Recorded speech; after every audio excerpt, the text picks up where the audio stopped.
Oi gente, tudo bem com vocês? Se essa é a sua primeira vez aqui no canal, eu sou Fabiola Simões, criadora do blog A Soma de Todos os Afetos.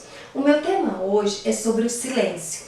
Existe uma frase que diz: a palavra é prata, o silêncio é ouro. Essa frase já virou título de um dos textos meus, um dos textos mais compartilhados lá no blog. Se você ainda não leu, eu vou deixar aqui na descrição do vídeo.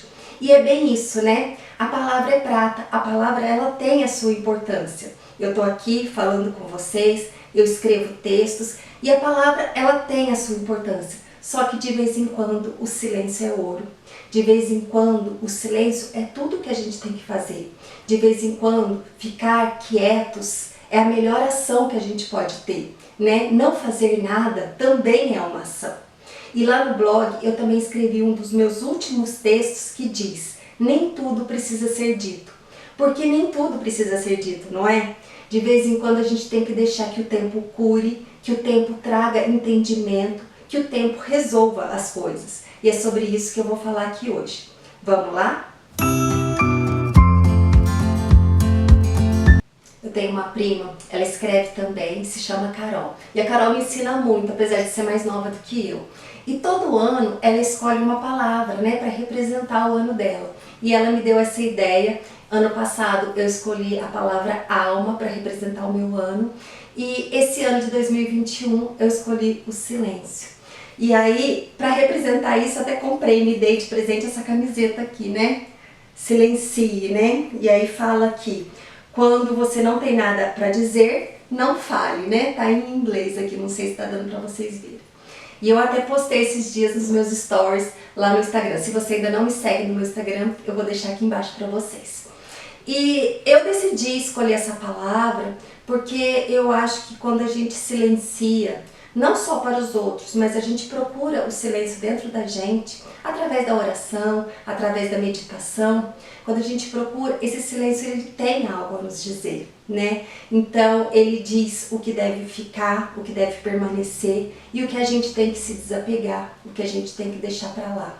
E ouvir esse silêncio interior é uma prática que a gente tem que ir buscando aos poucos. Isso vai muito com uma necessidade. Quando há muito barulho externo e muito barulho interno, talvez seja a hora da gente baixar as persianas, né, da casa e da alma, acender uma vela, colocar um cheirinho no ambiente, fechar os olhos, colocar uma música agradável e tentar escutar o que aquele silêncio nos diz. Porque assim, a vida é barulhenta e a gente coloca muito barulho na gente, né? Eu assisto às vezes alguns vídeos explicando sobre a meditação, né? E a Monja Coen, ela traz uma mensagem assim, que quando você começa a meditar, vem aqueles pensamentos, é normal, é como se você estivesse entrando no mar e você tem que atravessar a arrebentação, aquelas ondas que estão logo no começo. Só que a partir do momento que você vence essa arrebentação, que são os pensamentos turbulentos, você começa a ter um outro tipo de pensamento. E aí vem a intuição. Então, saber ouvir o que o nosso ser tem a nos dizer é algo que a gente vai adquirindo com a prática. E é algo que nos traz uma paz interior e nos direciona para a gente tomar as melhores atitudes, né? Então é esse tipo de silêncio que eu tenho buscado. E uma outra pessoa que eu gosto de acompanhar muito é o coach Arli Cravo. Ele diz que o ego, né, que é essa parte barulhenta, nossa, que é uma parte importante, é a parte da ação, mas o ego, ele traz muito medo e muita insegurança. E o medo e a insegurança, eles não podem ditar o nosso comportamento. Então a gente tem que tentar atravessar, né, esse turbilhão de pensamentos, esse turbilhão de sentimentos e tentar se conectar com o nosso ser, que o nosso ser, ele pode dar as melhores respostas da forma como a gente deve agir. E trazendo para a parte prática mesmo, né, da pessoa que fala demais, da pessoa que manda textão, né, da pessoa que tenta controlar as coisas, principalmente através da palavra ou através da escrita. Eu já fui essa pessoa e eu posso dizer que eu já fui essa pessoa muito recentemente. E por isso eu tenho buscado o silêncio esse ano, porque muito recentemente eu fui essa pessoa que tenta controlar as coisas, tenta comandar as coisas através do que eu acho certo, muitas vezes através do medo e da insegurança, que é essa camada externa do ego, né? E muito através do textão, achando, né, que o excesso de palavras pode ser mais explicativo, pode ser melhor entendido. Mas não, quanto mais você escreve, quanto mais você fica batendo naquela mesma tecla, menos poder você tem. Quanto mais você bate numa mesma tecla, menos fascinante você se torna e mais maçante e patético você fica. Então, saber se posicionar. Você não precisa ficar só em silêncio, trazendo confusão para as pessoas que estão ao seu redor, mas saber se posicionar com palavras objetivas, claras, e depois silenciar, deixar que o tempo tome conta, é sinal de domínio, é sinal de poder. Você se torna mais poderoso a partir do momento que você se posiciona e se afasta.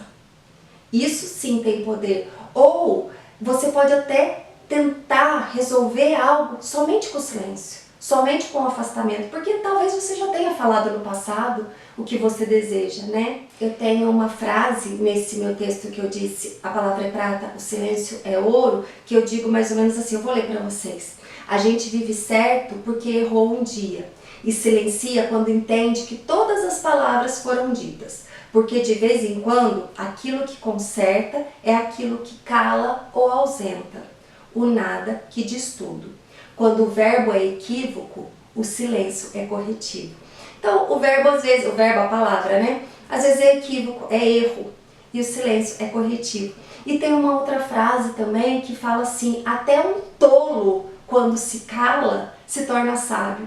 Então, existe aquele tolo, né? Que não sabe nem por que está se calando, mas às vezes ele se torna sábio nessa ação dele de se calar, porque há tempo para tudo, há tempo para falar e tempo para se calar, e tempo para confiar também, porque se a gente diz que confia em Deus, se a gente diz que confia no universo, e eu acredito muito que existem leis no universo que a gente não domina, que a gente não conhece, se a gente confia nessas leis, se a gente confia que há um poder maior, a gente tem que confiar, né? De verdade.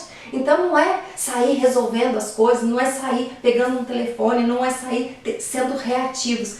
Eu sou uma pessoa muito reativa também, e é isso que eu estou tentando domar dentro de mim. Uma pessoa que às vezes alguém fala alguma coisa, eu tento reagir, mas às vezes a melhor reação é silenciar, né? E outra coisa, por mais que a gente tenta dizer que não, de que a gente não gosta de joguinho, nada, a vida é um jogo, não adianta, a vida ela tem algumas regras, ela tem algumas estratégias, as pessoas estão o tempo todo jogando porque há jogos internos da gente com a gente mesmo e há jogos nos relacionamentos, né? E faz parte desse jogo saber o momento de falar e saber o momento de calar. E a gente vai com o tempo descobrindo que o momento de calar, o momento de se afastar, o momento de fazer falta é muito importante também. E muitas coisas são resolvidas na ausência. A vida ela tem uma peneira que o tempo e a ausência eles vão peneirando e filtrando o que deve ficar e o que deve ir, né? E às vezes na nossa ausência, no nosso silêncio, na nossa falta, a gente percebe que a gente não fez falta em alguns lugares, ou a gente percebe que a nossa presença fez muita falta em outros. E isso tudo traz um entendimento pra gente. Então o silêncio ele serve tanto pra gente se conectar com a gente mesmo e buscar as respostas que estão lá no fundinho da nossa alma, pra gente estimular a nossa intuição e acertar nas nossas escolhas, tanto também pra gente confiar na vida e deixar que a vida resolva as coisas e não a nossa interferência resolva as coisas, porque às vezes a gente está interferindo no ritmo da vida, a gente está interferindo com excesso de palavras, excesso de atuação. Então é tentar relaxar um pouco. E quantas vezes nesse mundo caótico que a gente está vivendo, de briga na internet, de fake news, de boatos, de coisas se espalhando, de pessoas saindo em defesa de um político, de etc. Quantas vezes a gente se excede e depois a gente vê que a gente, né, se manifestou de forma errada, se manifestou de forma equivocada.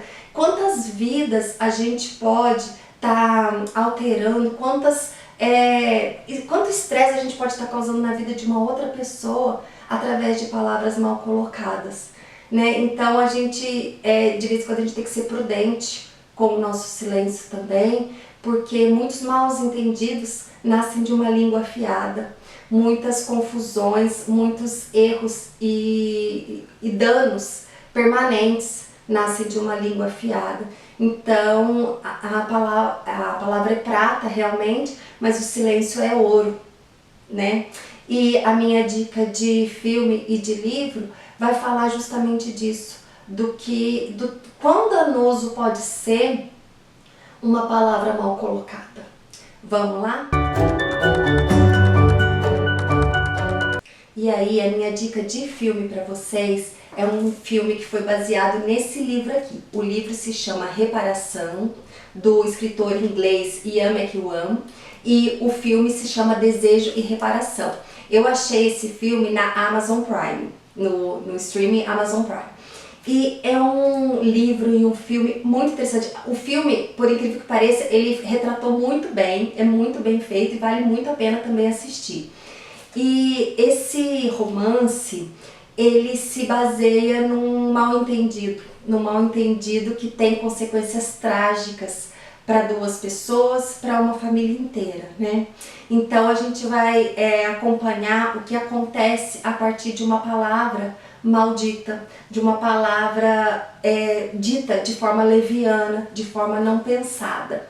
E a história a Brione, ela é uma menina de 13 anos, que ela tem uma imaginação muito fértil. Ela quer ser escritora, né? Então ela tá naquela fase de que ela escreve os continhos dela, as historinhas dela, e ela tem uma imaginação muito fértil. Só que ela tá passando, né, da infância para a vida adulta, ela é uma pré-adolescente de 13 anos, e a visão do mundo dela tá um pouco confusa. E ela quer parar de escrever aquelas historinhas infantis e começar a escrever talvez algo mais diferente. E nisso tudo acontece um fato. Ela tem dois irmãos mais velhos, né? A Cecília Tales e o Leon Tales. E a Cecília, ela se formou e está na casa da família. O Leon também está voltando dos estudos para passar uma temporada em casa com um amigo, trouxe um amigo, né? E a Brione, ela é a criança, né, da família. Além disso, ela tem a companhia de dois gêmeos, que são crianças que estão lá, primos dela, e da Lola, que é uma prima de 15 anos. E os gêmeos devem ter faixa de 6 anos. E o que acontece na cabecinha da Brione é que ela está confusa, ela está sendo confrontada com o mundo adulto de forma muito abrupta, ela não tem alguém para aconselhar ela. E existe um outro personagem que é o Rob. O Rob, ele é filho de um empregado da família e ele também cursou a mesma faculdade que a Cecília. Ele teve notas maravilhosas, ele é um menino muito inteligente, ele é apoiado pela família da Brione, que é uma família assim de alta classe, né? E os estudos dele são pagos por essa família. E o Rob, ele é um menino de ouro, apesar de ter uma origem humilde. E o Rob e a Cecília, eles têm tipo um amor platônico que não se resolve, tem aquele sentimento que os dois, um nutre pelo outro, mas ao mesmo tempo eles se desentendem, ao mesmo tempo eles se gostam. E tem um momento ali em que eles estão conversando, meio discutindo, na beira de uma fonte, a Cecília e o Rob, e nisso cai um vaso de família dentro dessa fonte. A Cecília fica furiosa e fica um impasse ali se ela pega o vaso, se o Rob pega o vaso. Nisso a Cecília tem uma atitude impetuosa, ela tira o vestido que ela está usando, ela fica só com as roupas de baixo e mergulha. E a Brione, que é essa garotinha com a mente fértil, que tá ali, cheia de conflitos, ela tá olhando essa cena pela janela e ela não entende muito bem o que acontece, vendo a irmã dela meio que discutindo, se despindo, pulando e depois sai toda molhada. ela vê aquela cena e ela fica um pouco horrorizada. Para juntar a esse fato, naquela mesma noite vai haver um jantar e o Rob tá lá na casa, né, da mãe dele, que é a casa do caseiro. Ele escreve 2 cartas para Cecília. Uma carta com teor obsceno, que ele tá praticamente desabafando ali. E uma outra carta cordial, pedindo desculpas, né, pela atitude ali no lago. Só que essas cartas são trocadas. Isso não é spoiler, isso está bem no início do livro e do filme. As cartas são trocadas e a carta de teor obsceno é entregada nas mãos de quem? Da Brione, essa garotinha de 13 anos. E aí isso se soma ao que ela está sentindo, ao que ela está pensando do Rob, e ela lê aquela carta obscena e aquilo horroriza muito ela.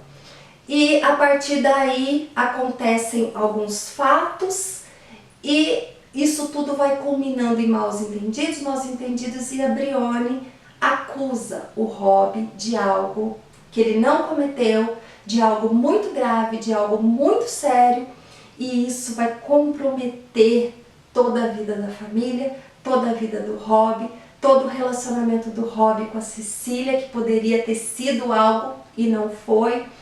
E tudo isso culmina assim num terrível mal-entendido. Então assim, foi uma palavra maldita de uma menina que não tem noção do que esse ato pode, as consequências, né? Ela foi totalmente inconsequente, de uma menina que sonha em ser escritora, de uma menina que tem a mente fértil.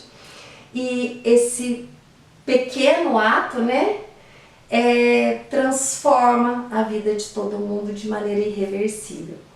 Então eu trouxe esse filme e esse livro para vocês, né? E tudo isso se passa em 1935, né? O início da história se passa em 1935, que é o momento entre Primeira e Segunda Guerra Mundial, e aí vai haver também toda a Segunda Guerra Mundial entremeada, então esse livro traz isso também. E a gente vai ver o tanto que a palavra pode destruir, né? Então uma palavra maldita, uma palavra inconsequente, ela pode ser danosa e de forma irreversível. Então fica de dica para vocês. Gente, eu espero que vocês tenham gostado. Se inscrevam no canal, deem joinha, compartilhe com seus amigos. Compartilhe principalmente com aquelas pessoas que vocês acham que precisam assistir esse vídeo. Fiquem com Deus e até mais.